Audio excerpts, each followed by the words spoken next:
Comment reconnaît-on un bon prof dans notre système déséducatif? Les jeunes, les parents, les enseignants n'ont-ils pas le droit d'exiger mieux? En sommes-nous réduits aux probabilités de tomber sur le moins pire? Qu'est-il advenu du plaisir d'enseigner?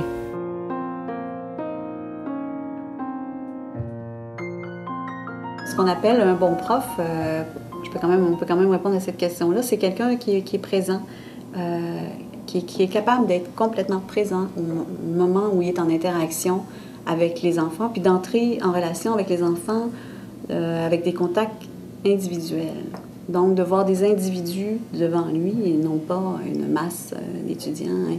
Et ça, cette présence-là et cette attention, et cette relation-là de respect réciproque est tellement importante que je dirais que même les différentes philosophies, différentes méthodes par rapport à l'éducation deviennent même secondaires. Tellement l'importance se joue au niveau de la relation.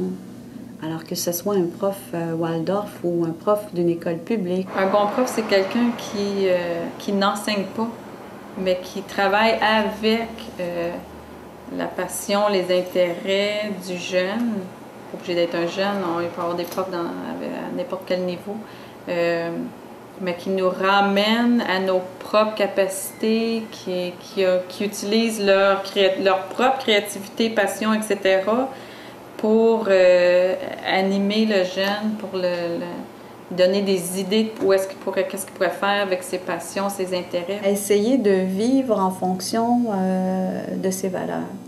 À essayer d'appliquer dans la pratique ces valeurs fondamentales. Qui est capable de refouler un peu les exigences du curriculum du gouvernement pour accorder de l'espace aux enfants. Il y a des professeurs qui sont capables de le faire. Et le prof qui arrive en classe en disant « Je veux réussir avec chacun de vous » et non pas « Je veux savoir quels sont les 10% qui auront la note A, puis les autres B, puis les autres C. » C'est ridicule. Alors, je n'établirai pas au départ qui va réussir. C'est moi qui va réussir avec chacun. Et en respectant et les aptitudes et les passions de chacun. Puis rallumer les jeunes. Puis leur dire, hey, je veux que tu aies du plaisir à apprendre. Quand tu es à l'école, je veux que ce soit agréable pour toi parce que ça l'est pour moi. Puis chaque jour, quand je choisis de venir à l'école, c'est un choix que je refais avec joie parce que je veux revenir ça faire. Et quand les gens disent, comment ça fait que toi t'aimes ça à l'école puis l'autre t'aime pas ça? Je fais à l'école ce que j'aime. J'ai défini ce qui me valorisait, dans lequel je me sens bien comme personne, selon mon style d'intervention, mes valeurs à moi, mes priorités, ma conception de l'éducation, et j'agis en cohérence avec ça. Et les jeunes respectent ça. Les jeunes savent que je les aime, je suis là pour eux autres, mais que j'aime ça être avec eux autres, et que moi, c'est ça que j'ai choisi encore, et que j'attends pas la retraite, je la veux pas. Un bon prof devrait faire de la méditation, devrait se demander à tous les matins, je suis ici pourquoi? C'est quoi ma vraie raison d'être avec les enfants? Qu'est-ce que je peux leur apporter aujourd'hui? Puis qu'est-ce qu'ils ont besoin de moi en termes, soit comme exemple, je donnais tantôt, de les défendre, de les protéger du système, de les aider dans leur cheminement personnel parce qu'ils ont plein de problèmes personnels, les enfants qui se passent dans leur vie. Est-ce que je peux leur apporter quelque chose qui leur donnerait un petit peu d'encouragement, un petit peu de support? L'éducation doit servir à élever la personne, à élever le jeune, à élever l'enfant, mais pas dans un sens d'élevage, mais dans un sens d'élévation. Puis si on faisait déjà une distinction comme celle-là, ça changerait tout, là. Ça changerait tout dans les rapports entre les parents et les enfants, ça changerait tout dans les rapports entre les enseignants et les élèves. Richard Bach qui disait « On a découvert une nouvelle raison de vivre, apprendre, découvrir, être libre. » Et ça, c'est dit, comment ça se fait que l'école, c'est pas ça que nous apprend? Nous développer pour qu'on puisse apprendre toute notre vie, découvrir, partager et devenir libre, de plus en plus libre et responsable au fond. L'enseignant doit être lui-même dans une démarche d'éducation permanente, c'est-à-dire que comme l'enfant est là pour se développer, l'enseignant devrait être dans une relation où il est là aussi pour se développer professionnellement et comme citoyen en même temps. Réglez vos bébites, travaillez sur vous-même si vous voulez être heureux en enseignement. Parce que chaque jour, les jeunes vont vous confronter à quelque chose. Et le bouchon saute. puis ça s'appelle burn-out, épuisement professionnel, et là, ça devient l'escalade, la pyramide, c'est la faute à tout le monde. Hein? C'est la faute du prof l'année passée qui n'a pas fait sa job, c'est la faute du parent, c'est la faute d'un, c'est la faute de l'autre. C'est une profession, c'est, à mon avis, c'est l'unique, je pense que vous êtes d'accord, c'est l'unique profession qui demande autant, parce qu'on s'investit sur le plan humain tout le temps. Tu n'as pas le droit d'être faux. Avoir fait la paix à l'intérieur, je pense, avec son propre enfant, c'est une formule qui revient souvent, là, mais je pense que c'est vrai, d'être entouré de gens qui sont sains, qui aiment ce qu'ils font, qui sont heureux. Il n'y a pas des gens qui se brûlent. Il y a très, très peu de recherches qui se font sur le vécu intérieur des enseignants, leur monde intérieur. Okay?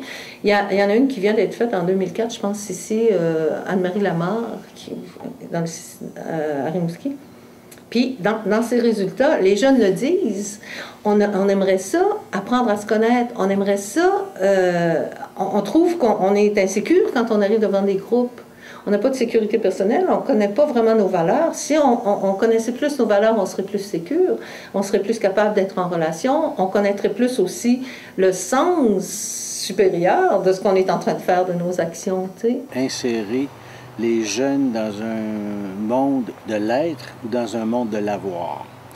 Ce que ça veut dire, ça, c'est que le monde de l'être, on les insère dans un monde où ils vont être au niveau de leur développement humain.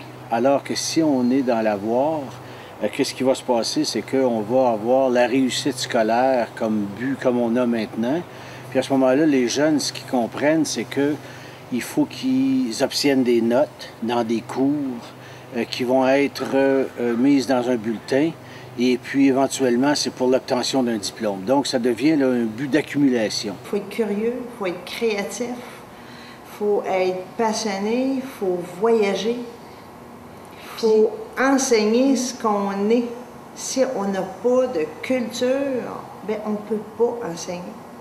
Si on n'a pas de savoir, on ne peut pas enseigner. Si on ne lit pas sur l'humain, sur le cerveau, on ne comprendra pas qu'est-ce qui se passe dans sa tête, comment il traite l'information, comment il réfléchit. Tu as beau lire plein de livres universitaires ou quoi que ce soit, mais il faut aller au-delà de ça et partager ça avec ces jeunes.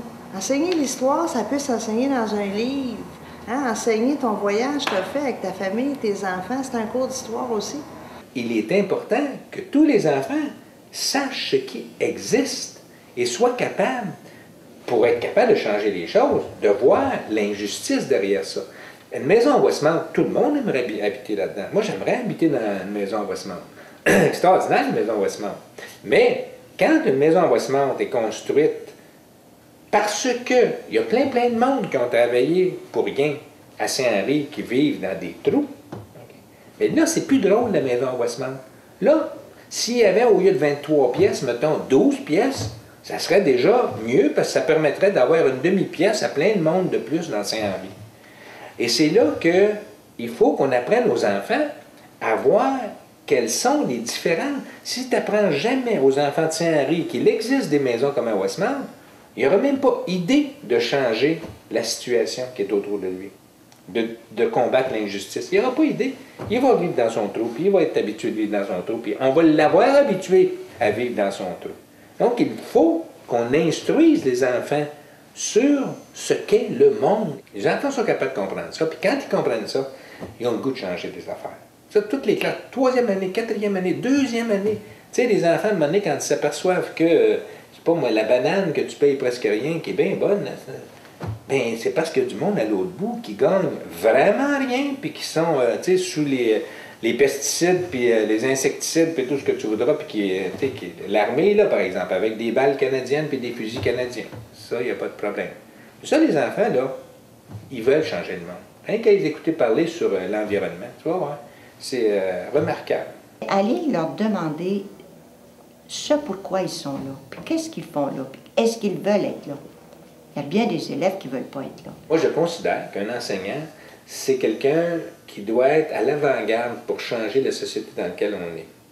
Alors, nécessairement, si tu es à l'avant-garde pour changer la société, puis l'améliorer, puis faire qu'il y ait plus de justice sociale, puis il y ait plus de tout ce que tu voudras, Bien, ça s'appelle la politisation, ça.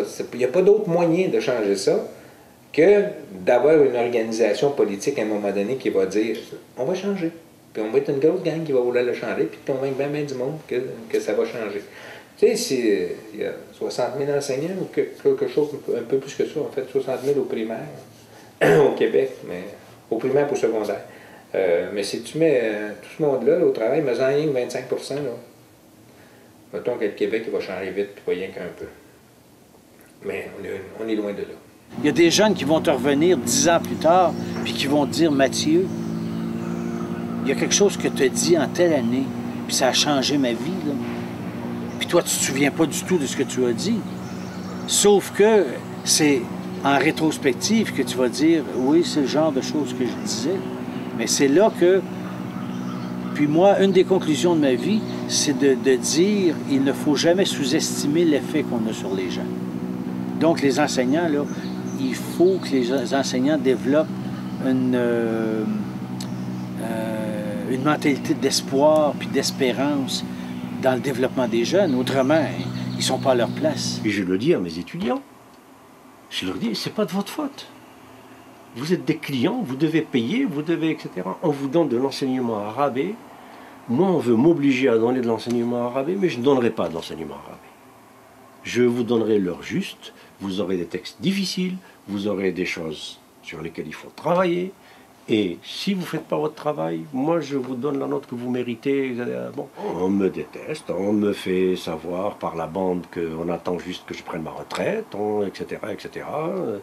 Tout est fait pour que je donne le moins de cours possible, parce que, évidemment, les étudiants qui passent par moi deviennent des étudiants qui embêtent les autres professeurs, parce qu'ils posent des questions qu'on ne veut pas entendre, qui sont hors programme, qui sont, etc., des questions de culture générale, des questions de signification, que veut dire ce monde, parce que moi je leur apporte le monde à mes étudiants.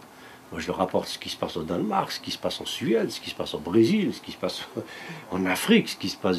J'ai des évaluations à la fin de mes cours, de mes étudiants, qui sont des véritables déclarations d'amour. Monsieur, vous n'avez pas été un professeur, vous avez été un mentor, un tuteur, un père, un frère. Vous avez changé ma vie, vous m'avez ouvert les yeux, j'étais dans le noir, j'étais dans un tunnel, j'avais l'intuition, je savais, mais vous m'avez donné les mots pour le comprendre. Et maintenant je sais, merci, merci, merci. On peut, l'exigence, mais évidemment, si c'est des efforts individuels par-ci par-là, malheureusement, ça restera isolé. Mais nous avons ce devoir de résistance.